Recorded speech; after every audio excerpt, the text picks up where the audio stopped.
Hours, a ceasefire is supposed to go into effect, ending more than a month of war between Israel and Hezbollah. But tonight, the two sides are pounding each other harder than ever, raising the question, will this ceasefire actually happen?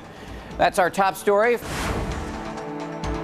Begin tonight in the Middle East, where as the clock ticks toward a ceasefire, both sides seem determined to get in their last licks.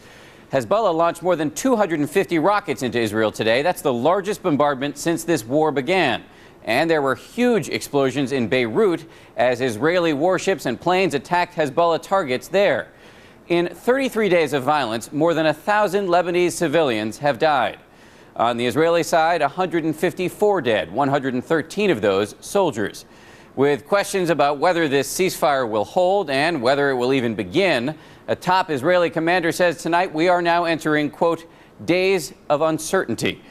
We have coverage from both sides of the conflict tonight, starting with ABC's Wilf Dinnick, who's reporting from northern Israel.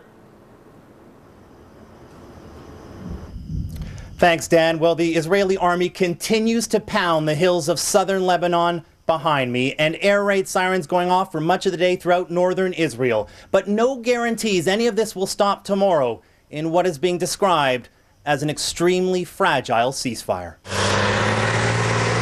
It is a race to the deadline. A last stab at Hezbollah. So what we are doing right now, we are preparing the grounds for a smoother entry of the international force into southern Lebanon. That force could be weeks away. Until then, Israel says it will stay.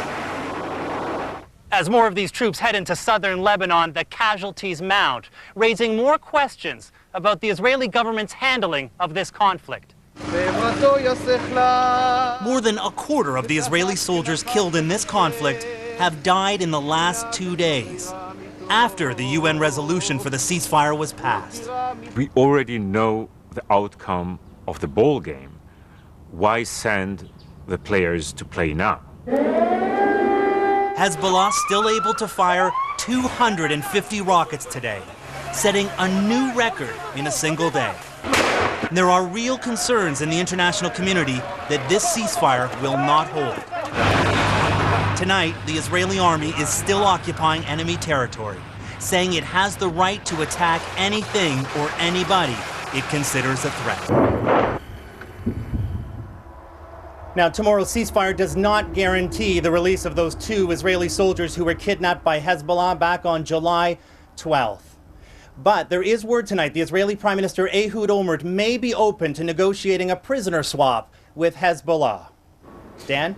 Wilf, thank you. That's Wilf Dinnick reporting from Israel. So as you just heard, there are a lot of doubts in Israel tonight about this ceasefire. And if the two sides have anything in common, it is doubt and fear. ABC's John Berman is in Beirut tonight. John?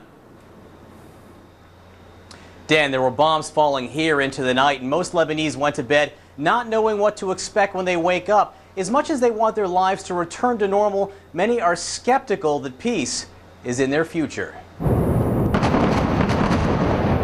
Israeli missiles leveled 8 residential buildings in a southern suburb of Beirut today.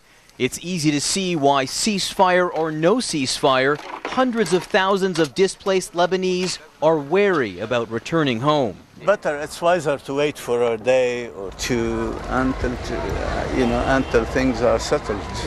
16-year-old Haitham Faoud and his family have been sleeping on mats in this crowded camp in Beirut. He tells me with so much of the country in rubble, it could be weeks before they go home. There is many bombs that is not exploding yet. We can't go now. The entire nation is watching and waiting to see if the proposed peace force, made up of 15,000 Lebanese soldiers and 15,000 international troops, can effectively stop the fighting. If you ask this army to go and tackle on Hezbollah, for instance, it's going to be like a catastrophe for Lebanon. Elias Hanna is a retired Lebanese general.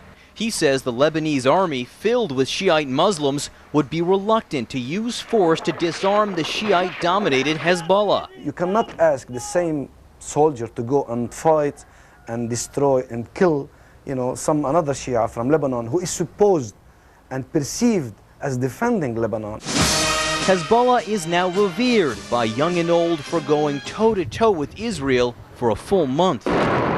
Hezbollah is very strong. He's protecting us. In every way, people at this camp are uneasy about the future.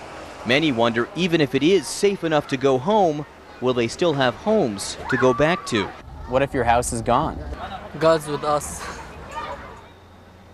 In regards to that force that will be policing the buffer zone in the south, half of it will be made up of United Nations troops, which have been derided in the past for being toothless. But a U.S. official tells us that this will not be your grandfather's UN force. They will be able to fight back against Hezbollah if Hezbollah does not stand down. The real question